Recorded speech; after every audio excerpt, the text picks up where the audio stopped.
Hemofilia itu merupakan satu penyakit gangguan pembekuan darah, di mana tubuh kekurangan faktor pembekuan darah yaitu faktor 8 itu untuk hemofilia A dan atau faktor 9 untuk hemofilia B. Oh, jadi ada 2 jenis Ada dok 2 ya? jenis Oke, ya. baik. Hemofilia itu sebenarnya masalah utamanya perdarahan yang paling sering itu adalah perdarahan di sendi, ya kita sebut sebagai hemartrosis, atau perdarahan di jaringan lunak. Jadi yang tadi kelihatan seperti memar gitu ya, dan perdarahan otot. Nah itu yang paling sering ya, 3 itu. Walaupun pada prinsipnya di organ mana saja itu perdarahan bisa terjadi. Selain itu perdarahan-perdarahan yang sifatnya perdarahan dalam ya, misalnya bisa terjadi juga misalnya perdarahan otak, perdarahan saluran cerna yang sifatnya bisa mengancam jiwa. Apakah anak hemofilia ini dia dapat bercita-cita menjadi orang yang sukses misal di kemudian hari sama seperti anak-anak yang lainnya dok untuk kualitas hidupnya? Bagaimana dok?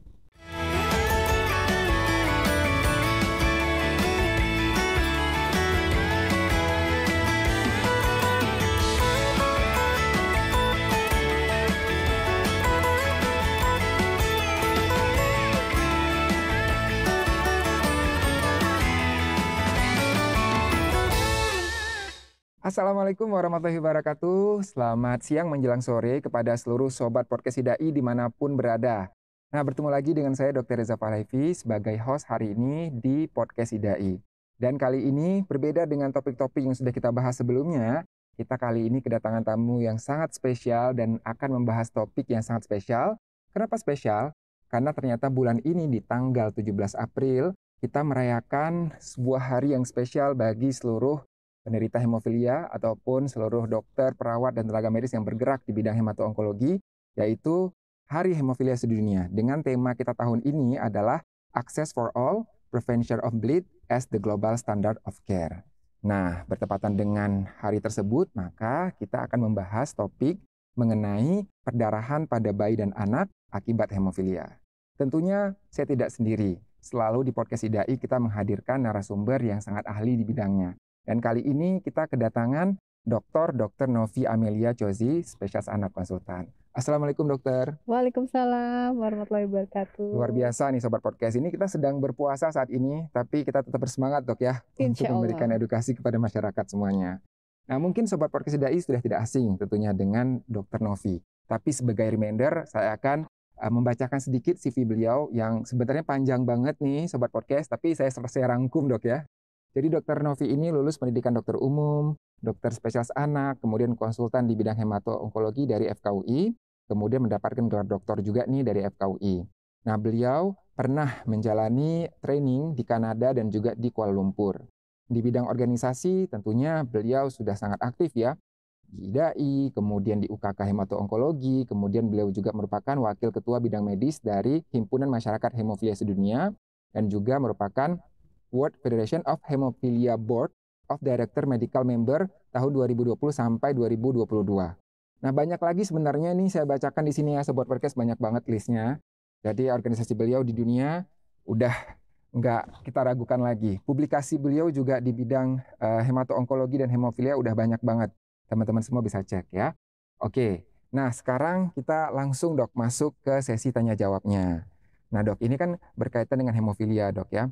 Kalau misalnya dok, misalnya di sini ayah bunda, moms and dad, temu anaknya sering berdarah atau mungkin sering lebam-lebam.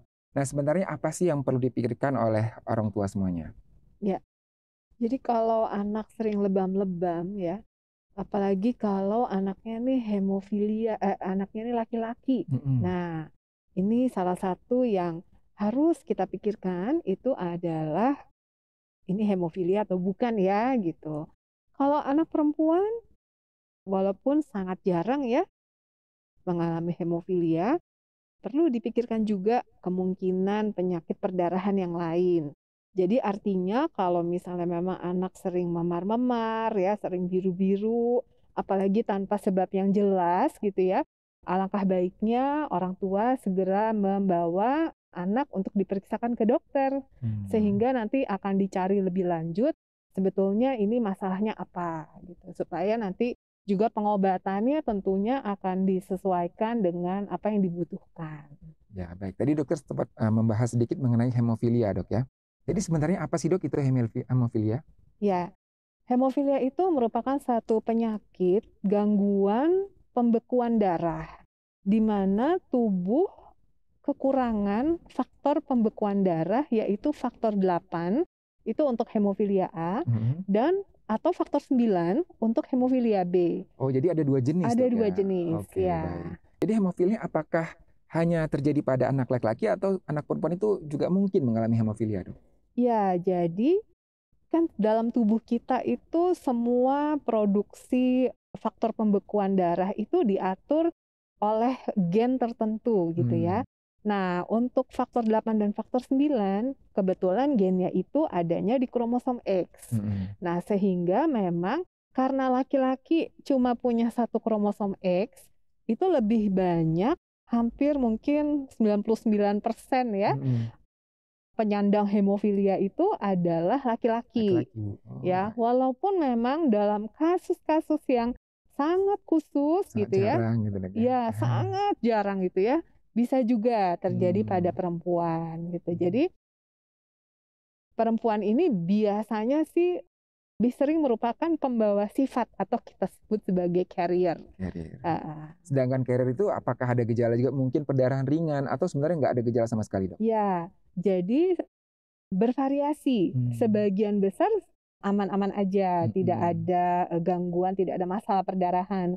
Tetapi pada sebagian kecil carrier hemofilia itu juga bisa mengalami masalah perdarahan. Jadi misalnya mungkin ada menstruasi yang memanjang atau misalnya ada perdarahan waktu melahirkan. Nah, hal-hal seperti itu juga harus dipikirkan. Oh, baik. Oke, membuka wawasan baru nih bagi saya sendiri nih sebagai dokter spesialis anak. Itu wawasan baru juga nih ya. Mudah-mudahan bermanfaat juga bagi moms and dad semuanya di rumah.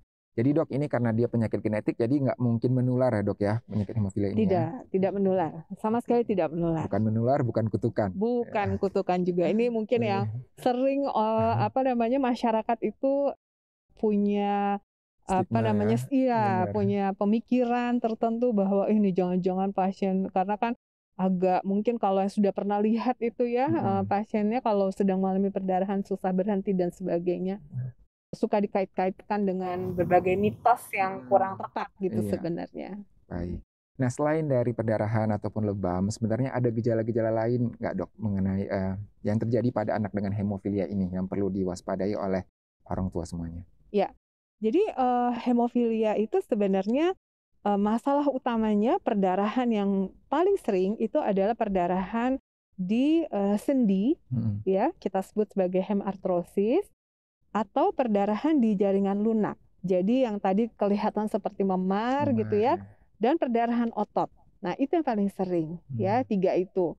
Walaupun pada prinsipnya di organ mana saja itu perdarahan bisa terjadi ya. Tapi memang yang paling sering pada otot, pada sendi, pada jaringan lunak ya.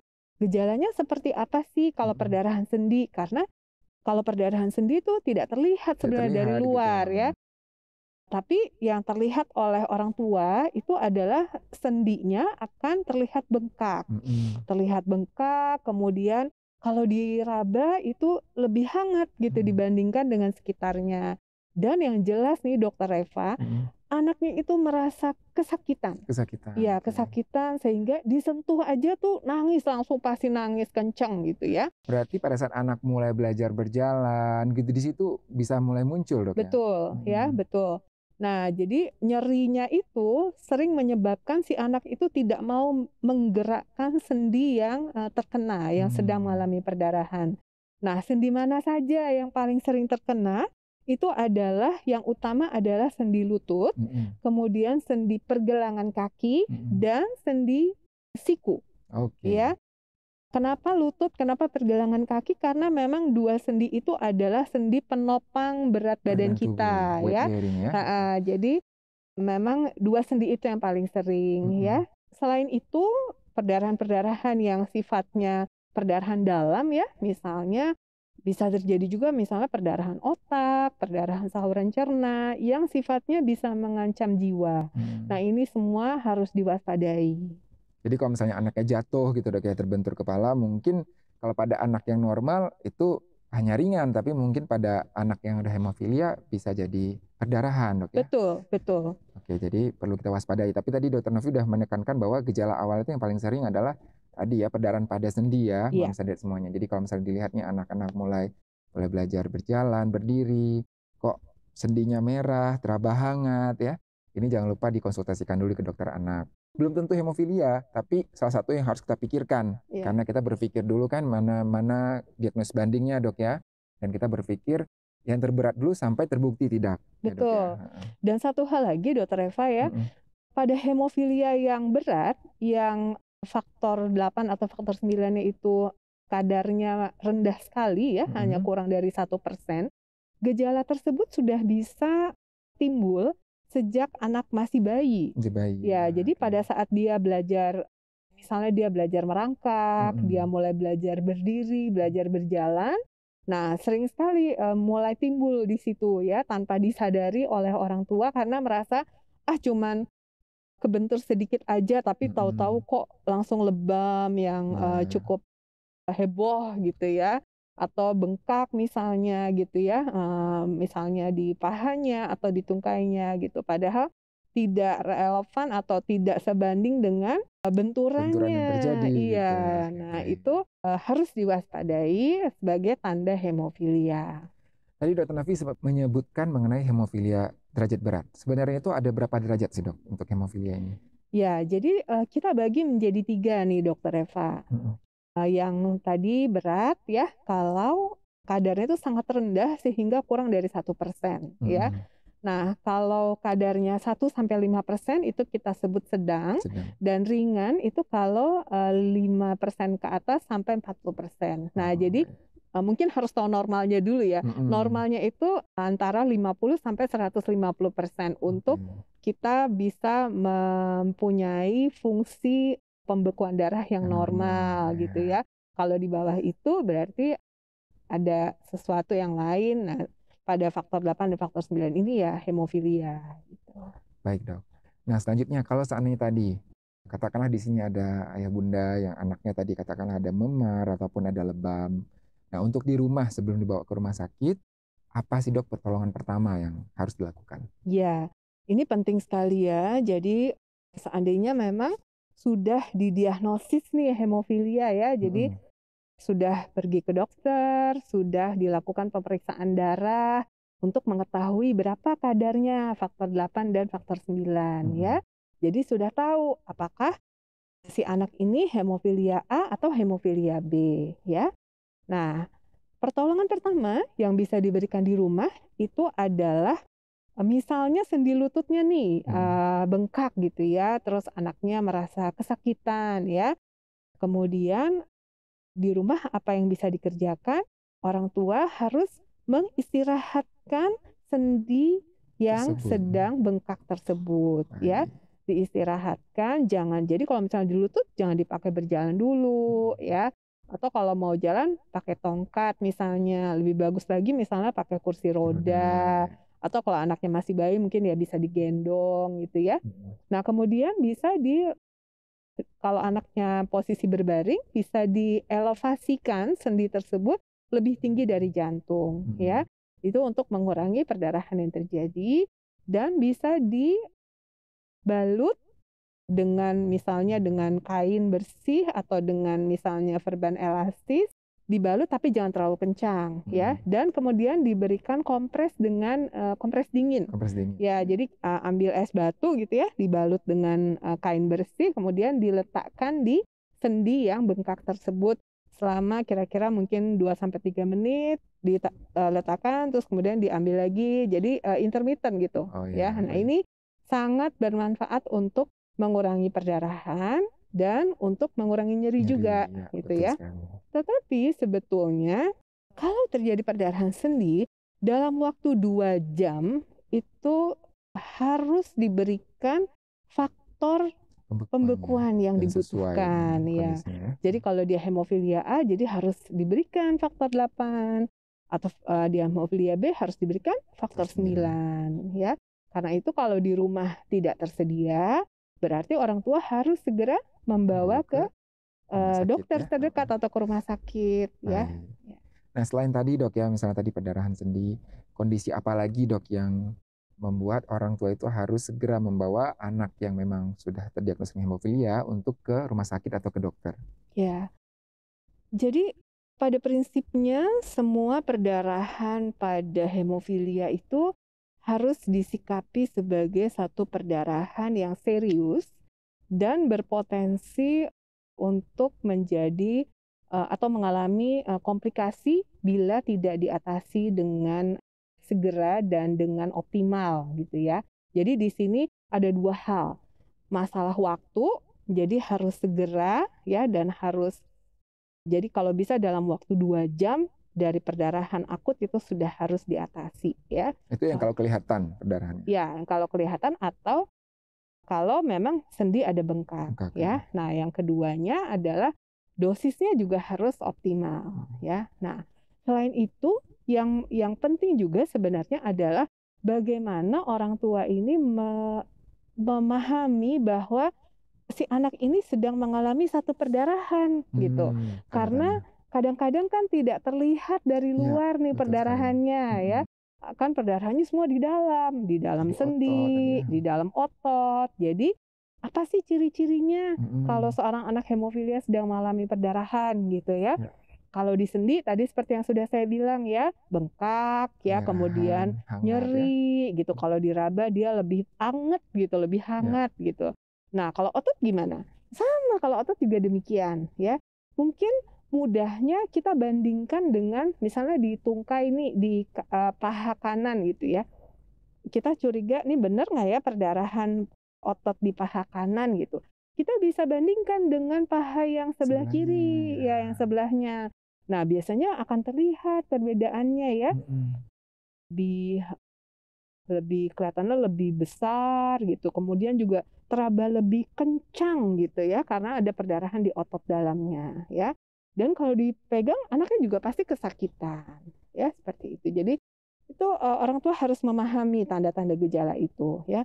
Kalau perdarahan di otak gimana gejalanya? Biasanya anak mungkin akan tidur terus, susah dibangunkan ya. Jadi ada penurunan kesadaran.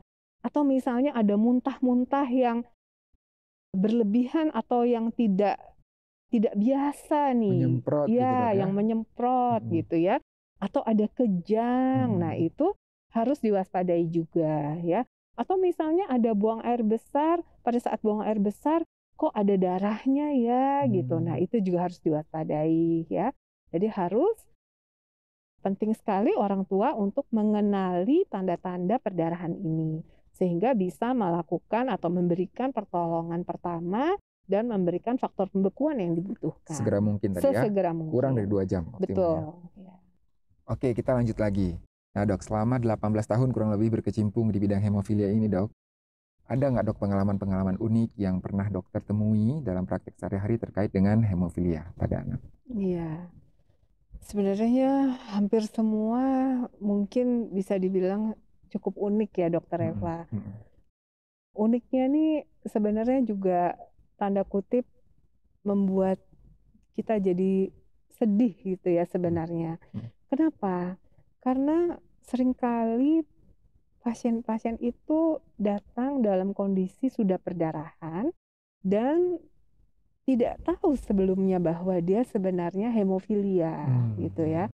Nah, ini mungkin yang perlu menjadi PR kita bersama ya, khususnya mungkin untuk IDAI juga ya. Jadi ada beberapa pasien itu jadi datang, kan kalau namanya anak laki nih ya, biasanya kan di usia-usia sekolah itu akan disunat ya, dihitan ya, dihitan ya.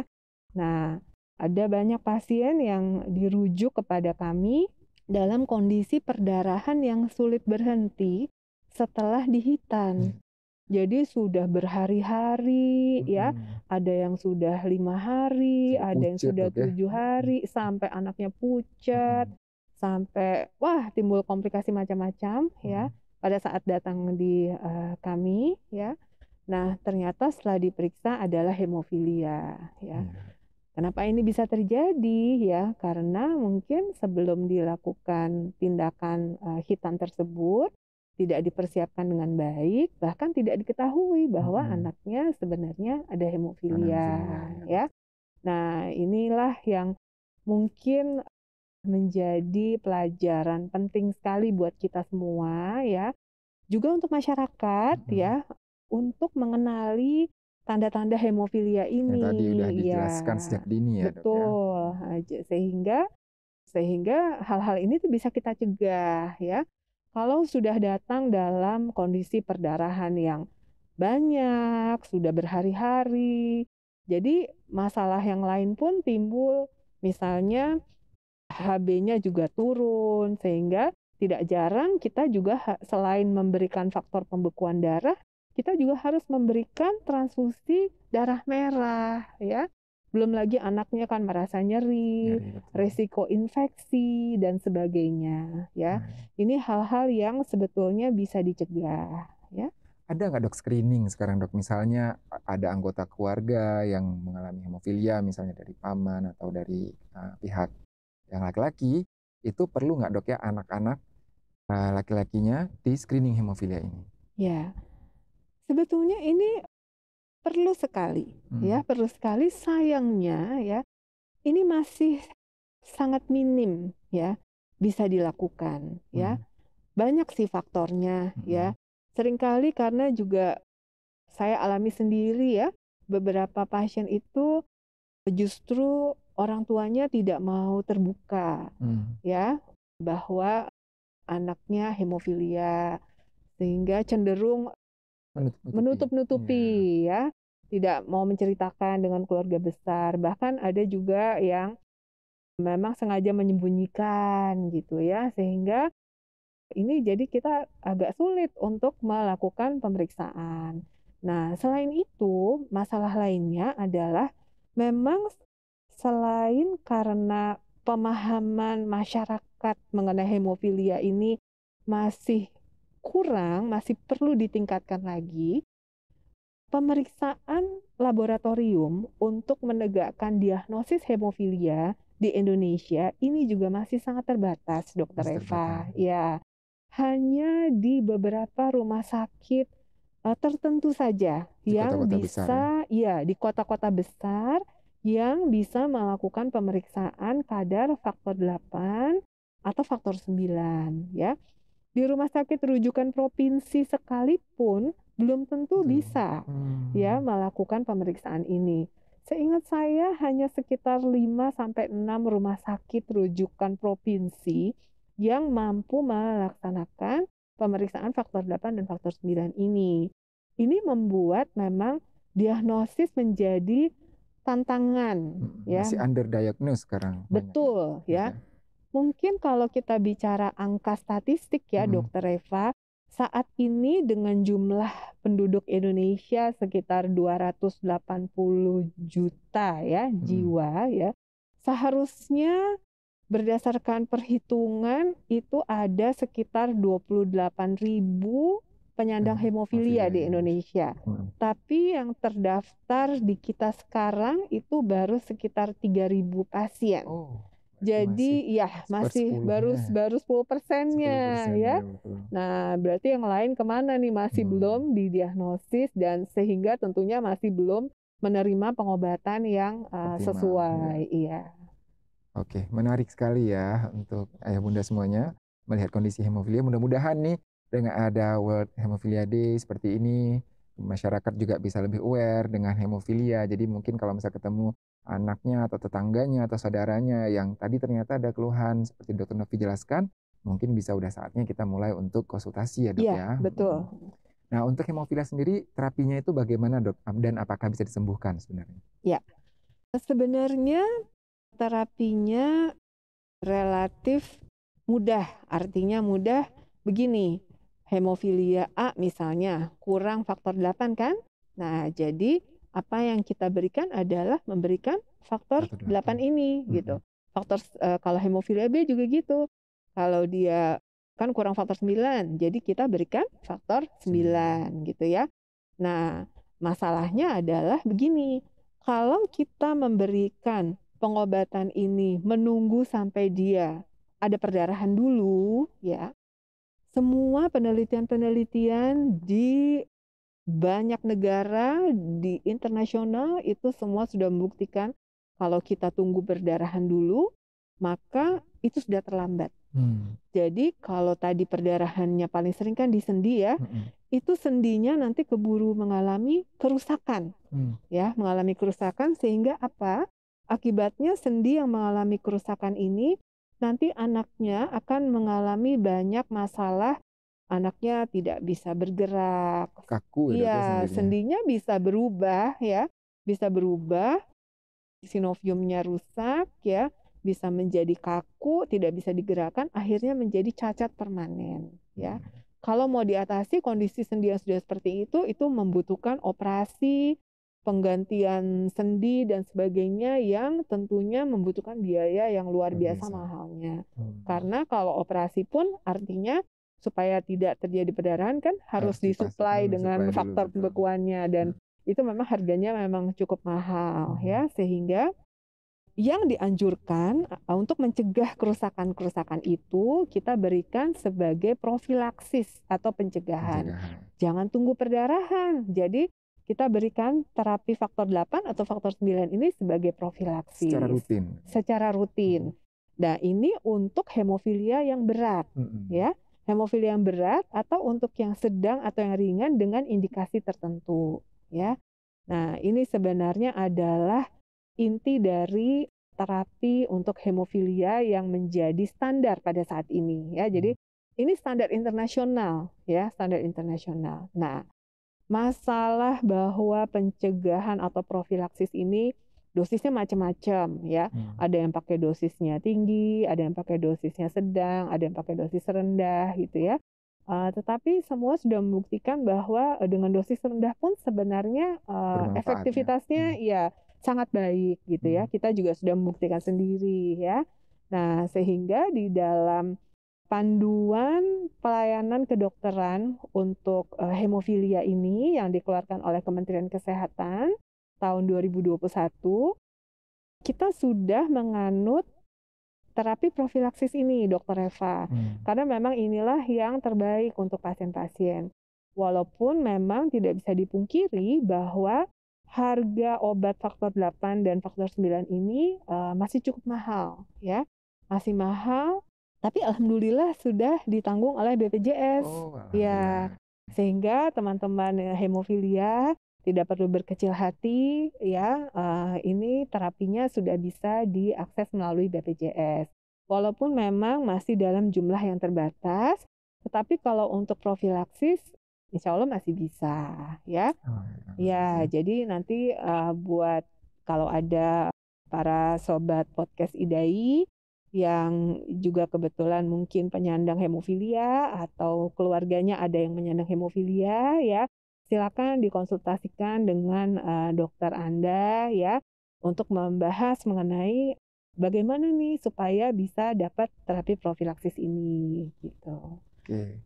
Kemudian Dok, apakah anak hemofilia ini dia dapat bercita-cita menjadi orang yang sukses misal di kemudian hari sama seperti anak-anak yang lainnya, Dok, untuk kualitas hidupnya? Bagaimana, Dok? Bisa sekali, Dokter Eva. Bisa sekali. Justru itu.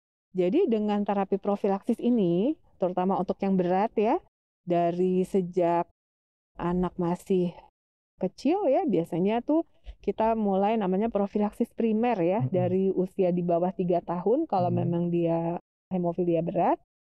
Anak-anak dengan terapi profilaksis ini bisa mencapai potensi optimalnya ya dalam tumbuh kembangnya sebagai seorang anak.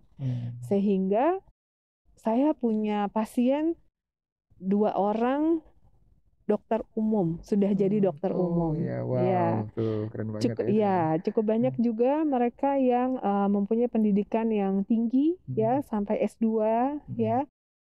Artinya walaupun hemofilia dan tadi dikatakan ini karena ada masalah genetik dan sebagainya, tetapi dengan pengobatan yang baik ya, mereka bisa mencapai potensi optimalnya. Ya, jadi tidak menjadi halangan. Ya. Oke. Nah, ini menarik sekali ya Sobat Podcast IDAI. Jadi saya berharap juga nih mungkin sahabat podcast Dai yang nonton tayangan hari ini yang mungkin, wah memang di keluarga saya nggak ada hemofilia. Tapi ingat bahwa hemofilia ini bukan stigma. Jadi kita juga walaupun di keluarga kita ya alhamdulillah mungkin nggak ada yang menderita hemofilia, tapi kita tidak boleh ya sama sekali untuk mendiskreditkan ataupun menganggap hemofilia itu sebagai stigma misalnya. Atau mungkin melarang anak kita bermain dengan anak yang hemofilia ya. Karena lagi satu ini memang bukan penyakit menular dan bukan stigma di masyarakat. Justru kita sebagai masyarakat kita harus mendukung nih anak dengan hemofilia. Kalau kita punya tetangga, saudara dan lain hemofilia kita dukung baik pengobatannya, kita bantu untuk menjaganya agar tadi tumbuh kembangnya juga optimal dan dia bisa menjadi seperti anak lain yang tidak mengalami hemofilia. Oke? Sepakat. Nah, Dok, udah habis nih list pertanyaan saya kebetulan. Nah, sebelum kita menutup, apakah ada kira-kira kata-kata penutup dari Dr. Novi untuk podcast kita kali ini? Ya, baik. Dalam kesempatan ini saya ingin mengajak semua sobat podcast IDAI untuk sama-sama memasyarakatkan dan meningkatkan kewaspadaan kita mengenai hemofilia ini. Kalau ada anak-anak di sekitar kita yang kira-kira mengalami gejala-gejala seperti yang tadi sudah saya sampaikan ya, sering memar-memar, lebam-lebam tanpa sebab yang jelas, atau misalnya sendinya sering bengkak ya, nyeri. Nah, ayo mari ajak ke dokter untuk dilakukan pemeriksaan ya, agar diagnosis hemofilia bisa secepatnya ditegakkan ya. Karena di Indonesia ini masih banyak sekali pasien yang masih belum terdiagnosis ya. Atau terlambat terdiagnosis. Iya, atau sudah terdiagnosisnya itu sudah terlambat sehingga sudah terlanjur ada komplikasi ya. Nah, dengan diagnosis yang cepat dan tepat, insya Allah kita bisa memberikan penanganan yang tepat juga ya dan optimal sehingga anak dengan hemofilia bisa mencapai tumbuh kembang yang optimal ya, mencapai potensi yang optimal dari dirinya ya, sehingga tidak kalah dengan anak yang bukan hemofilia. Ya mungkin itu ajakan dari saya. Ya baik ya. Ini Sobat Podcast semuanya ini benar-benar menarik ya. Saya sendiri sebagai dokter spesialis anak nih melihat dalam beberapa tahun terakhir perkembangan untuk hemofilia alhamdulillah bagus ke arah positif, Dok ya. Iya, Kartu alhamdulillah. profilaksis yang dulu pada saat saya sekolah itu belum ada, sekarang udah ada. Jadi luar biasa kancah Dr. Novi dan teman-teman semuanya ahli hemato-onkologi di Indonesia. Mudah-mudahan semakin berkembang, mudah-mudahan juga penanganan pasien dan diagnosis juga akan semakin baik, Dok ya, di kemudian hari. Insya Allah. Nah, sekian podcast kita pada hari ini. Jangan lupa untuk Sobat Podcast IDAI semuanya subscribe ya YouTube channel kita di IDAI TV dan juga subscribe juga podcast IDAI di Spotify untuk mendengarkan podcast kita kali ini ataupun podcast-podcast yang sudah pernah sebelumnya kita rekam ataupun di kemudian hari nanti. Karena tentunya dari setiap bulan kita akan menampilkan nih tema-tema atau topik-topik terbaru yang tentunya menarik dan kita tentunya akan memilih narasumber-narasumber yang terpercaya yang ahli di bidangnya. Terima kasih banyak Dr. Novi atas waktu dan kesempatannya. Sama-sama Dr. Eva. Mohon maaf nih kalau agak serak sedikit. Kita lagi puasa ya. Syuting podcast ini ya. Oke, Dok, sehat-sehat selalu Dok ya. Sama-sama Dr. Eva. Assalamualaikum warahmatullahi wabarakatuh. Waalaikumsalam.